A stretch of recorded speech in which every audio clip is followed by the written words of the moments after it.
প্রিয় বন্ধুরা, এবার উঠে আসছে আপার প্রাইমারি থেকে বেশ কিছু জরুরি বিষয়, গুরুত্বপূর্ণ আপডেট খবর এবং ব্রেকিং নিউজ। একাধিক বিষয় থাকছে জরুরি খবর। বিস্তারিত এই ভিডিওতে আলোচনা করছি।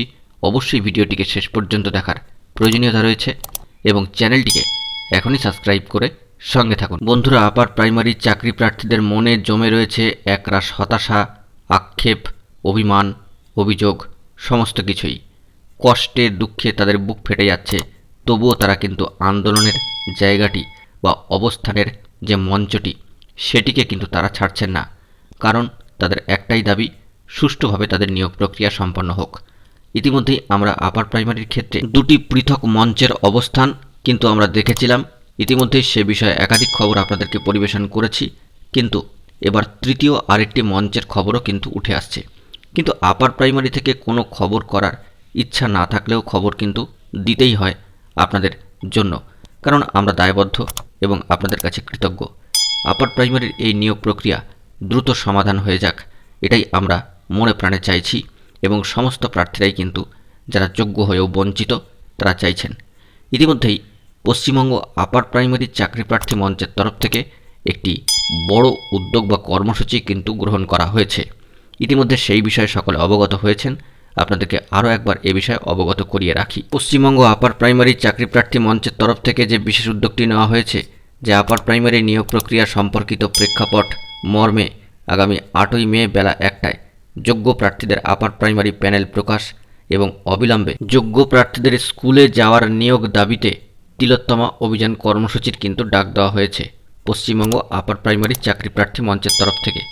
আগামী 8ই মে আসছে দিন, আপার প্রাইমারি আন্দোলনে দলে দলে যোগদান করুন। বন্ধুরা, তার সাথেই যে বিশেষ বার্তাটি দেওয়া হচ্ছে সেটি হচ্ছে ওয়েবসাইটে প্যানেল এবং কাউন্সেলিং নোটিফিকেশান না পাওয়া পর্যন্ত আন্দোলন চলবে, এমনটাই কিন্তু বার্তা দেওয়া হচ্ছে।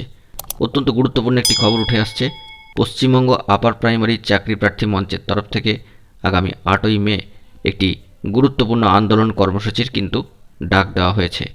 আপার প্রাইমারি রিক্রুটমেন্ট দ্রুত সম্পন্ন হোক, এটাই চাইছেন তারা।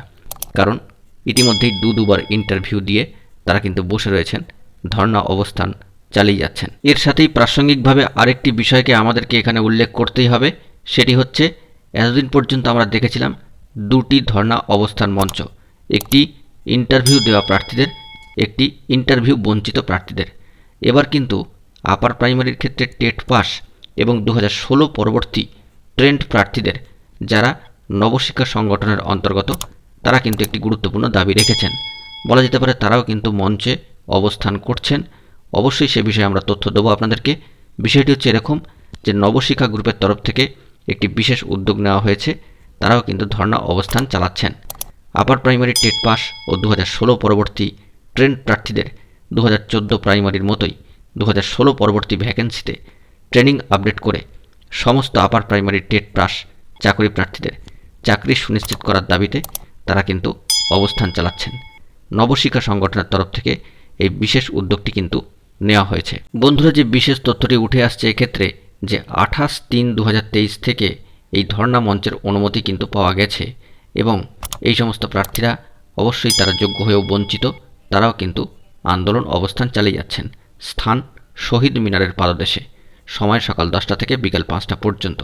তারা কিন্তু অনুমতি পেয়েছেন 28/3/2023 থেকে। এক্ষেত্রে আপার প্রাইমারিতে নবশিক্ষা সংগঠনের তরফ থেকে যে সমস্ত আবেদনসমূহ রাখা হয়েছে তা আমরা একটু স্পষ্ট করে জেনে নেওয়ার চেষ্টা করব। অবশ্যই পর্যায়ক্রমিকভাবে সেই বিষয়গুলিকে আপনাদের সামনে তুলে ধরার চেষ্টা করছি। একটু মন দিয়ে শুনে বিষয়গুলিকে আপনারা বোঝার চেষ্টা করবেন, তবেই কিন্তু সম্পূর্ণ ভিডিওটিকে আপনারা দেখবেন এবং বিষয়টিকে তবেই কিন্তু স্পষ্ট করে আপনারা বুঝতে পারবেন। প্রথম যে আবেদনটা রাখা হচ্ছে সেটা হচ্ছে যে 2016 পরবর্তী প্রফেশনাল কোয়ালিফিকেশান। আমরা প্রফেশনাল কোয়ালিফিকেশান বলতে বোঝাচ্ছি এই টিচার্স ট্রেনিংয়ের বিষয়টিকে, যা হচ্ছে বিএড এবং ডিএলএড।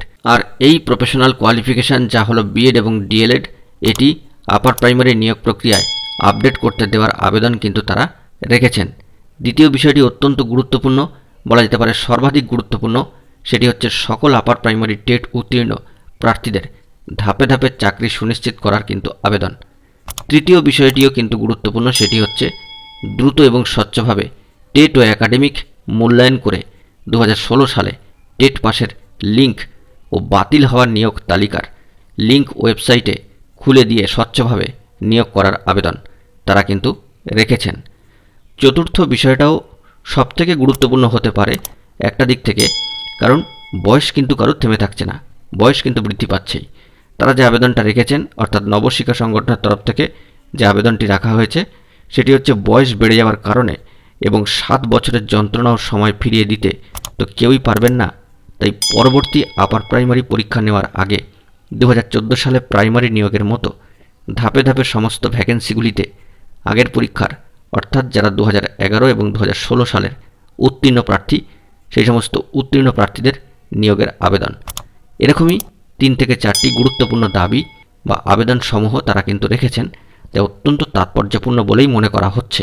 কিন্তু ইন্টারভিউ বঞ্চিত আপার প্রাইমারি চাকরি প্রার্থী বৃন্দের যে অবস্থান অনশন ধর্ণা মঞ্চ, সেটিকে ভুলে গেলেও কিন্তু আমাদের চলবে না। তারাও কিন্তু যোগ্য হয়েও বঞ্চিত। তাদের দাবিটাও কিন্তু অত্যন্ত তাৎপর্যপূর্ণ এবং বলা যেতে পারে গেজেটেই উল্লেখিত রয়েছে। তা হচ্ছে সিট আপডেটের দাবি। অবশ্যই এই বিষয়টিকে আমাদেরকে মাথায় রাখতে হবে।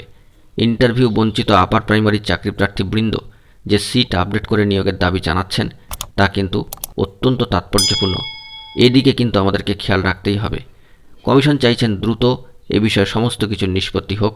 তারা ইতিমধ্যেই সাপ্লিমেন্টারি এফিডেভিট, অতিরিক্ত হলফনামা কিন্তু জমা করে দিয়েছেন।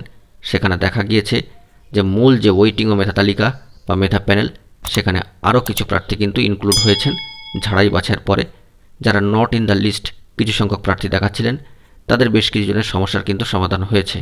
যদি এরকম কোনো সমস্যা থেকে থাকে, তবে আমরা অবশ্যই আশা করব যে কমিশনের তরফ থেকে সদর্থক উদ্যোগ নিয়ে অবশ্যই এই সমস্ত সমস্যার সমাধান করে নেওয়া হবে এই নিয়োগ প্রক্রিয়া শুরুর আগেই। তার আগে প্রয়োজন অবশ্যই মহামান্য কোর্টে এ বিষয়ে শুনানি হওয়া এবং সেখান থেকে কোনো গুরুত্বপূর্ণ নির্দেশ বা অর্ডার পাওয়া। মহামান্য আদালতের অনুমতি চলে এলেই এ বিষয়ে কিন্তু পজিটিভ খবর আপডেট উঠে আসবে, এটুকু আমরা আশা রাখতেই পারি। আপাতত বন্ধুরা, আগামী মে মাস অত্যন্ত তাৎপর্যপূর্ণ হতে চলেছে, কারণ ইতিমধ্যেই আপনাদেরকে জানিয়েছি যে আপার প্রাইমারি আন্দোলন আগামী 8ই মে বেলা 1টায় ওয়েবসাইটে প্যানেল প্রকাশ এবং কাউন্সেলিংয়ের নোটিশের দাবিতে তিলোত্তমার রাজপথে কিন্তু এই আন্দোলনের ডাক দিয়েছে পশ্চিমবঙ্গ আপার প্রাইমারি চাকরি প্রার্থী মঞ্চ। অন্যদিকে এই মে মাসেই কিন্তু গুরুত্বপূর্ণ সিট আপডেটের মামলাটির শুনানি।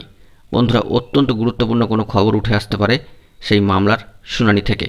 সিট আপডেটের বিষয়টিকে অবশ্যই আমাদেরকে মাথায় রাখতে হবে, যা বারংবার আপনাদের সামনে উল্লেখ করছি এবং গেজেটেও যা কিন্তু উল্লেখিত রয়েছে। অবশ্যই আমাদের চোখ থাকবে সেই দিকেই। আপাতত আগত 8ই মে আপার প্রাইমারি আন্দোলনের দিকে সকলের কিন্তু নজর রাখতেই হবে এবং আমরা আশা রাখব যে আপার প্রাইমারির যাবতীয় সমস্যা দ্রুত নিষ্পত্তি হবে মহামান্য কোর্টের নির্দেশে এবং অনেকের মুখেই কিন্তু হাসি ফুটবে। দেখা যাক পরবর্তী ক্ষেত্রে কী খবর আপডেট উঠে আসে। বন্ধুরা, এখন এটুকুই। সকলে ভালো থাকবেন এবং চ্যানেলটিকে এখনই সাবস্ক্রাইব করে সঙ্গে থাকবেন। ধন্যবাদ।